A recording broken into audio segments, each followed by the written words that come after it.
দর্শক, বগুড়ার সান্তাহারে নীলফামারী এক্সপ্রেস লাইনচ্যুত হওয়ার যে খবর, এই বিষয়ে আরো বিস্তারিত জানবো। আমাদের সহকর্মী তন্ময় ভৌমিক আমাদের সাথে যুক্ত হচ্ছেন।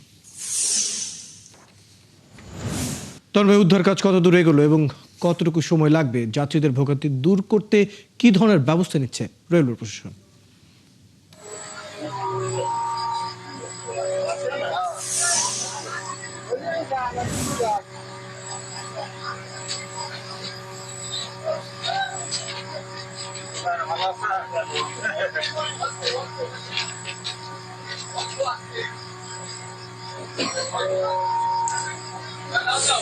ধন্যবাদ রয়েল। আপনাকে জানিয়ে রাখি যে বগুড়ার সান্তাহারে যে রেল লাইনচ্যুত হয়েছিল, এই ঘটনায় কিন্তু উদ্ধার কার্যক্রম চলছে। অর্থাৎ আপনাকে জানিয়ে রাখি যে ঈশ্বরদী থেকে একটি যান কিন্তু এসেছে, ইতিমধ্যে তারা কার্যক্রম শুরু করছে। ইতিমধ্যে একটি যে বগি, সেই বগিটি কিন্তু রাস্তার পাশে অর্থাৎ রেল লাইনের পাশে রেখে দিয়েছে এবং এখন দ্বিতীয়টি কার্যক্রম চলছে, এটি সরিয়ে নেবে।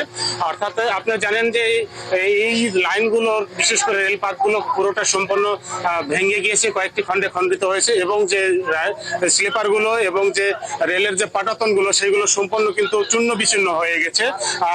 ইতিমধ্যে কিন্তু এখানে সেনাবাহিনী, আইন শৃঙ্খলা বাহিনী কিন্তু ব্যাপক এসেছে। এছাড়া আপনাকে জানিয়ে রাখি যে এই যে রেলের যেহেতু ঈদের কারণে হাজার হাজার যাত্রী কিন্তু ঢাকা থেকে আসছিলেন, তারা কিন্তু বেশিরভাগ ভেতরে জায়গা না পেয়ে রেলের যে বগি তার উপরে ছিল ছাদে, যার কারণে কিন্তু যখন এই ঘটনা হয় তারা লাভ দেওয়ার কারণে কিন্তু এই 47 জন আহত হয়েছেন, তার মধ্যে একজন গুরুতর আশঙ্কা বলে জানা গেছে। আর আপনাকে জানিয়ে রাখি যে এই যে উত্তর পাশে জয়পুরহাট, দিনাজপুর যে রেলগুলো আটকা পড়েছিল যাত্রী, এবং যে সান্তাহার আব্দুলপুরের যে ঢাকার সাথে যোগাযোগের, সেটা কিন্তু সম্পূর্ণ মোটামুটি বিচ্ছিন্ন হয়েছে। এই যে যাত্রীগুলো আটকা পড়েছিল, তাদের জন্য বিকল্প ব্যবস্থা হিসাবে এই একটি রোড, কিন্তু সেই বিকল্প হিসাবে কিন্তু আপনি জানেন যে সেই গাড়িগুলো সান্তাহার আসছে ট্রেন, এবং সেই এখানে থেকে উত্তর পাশে ছাতিয়ান গ্রাম আছে, সেখানে এসে লোকজন এই 3 কিলোমিটার রাস্তায় কিন্তু হেঁটে এসে সেখানে কিন্তু আবার ট্রেনে চড়ে তারা কিন্তু তাদের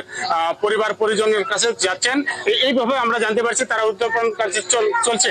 আর এরপরেও কিন্তু আগামীকাল আরো একটি উদ্ধার যান কিন্তু উত্তর দিকে আসার কথা রয়েছে।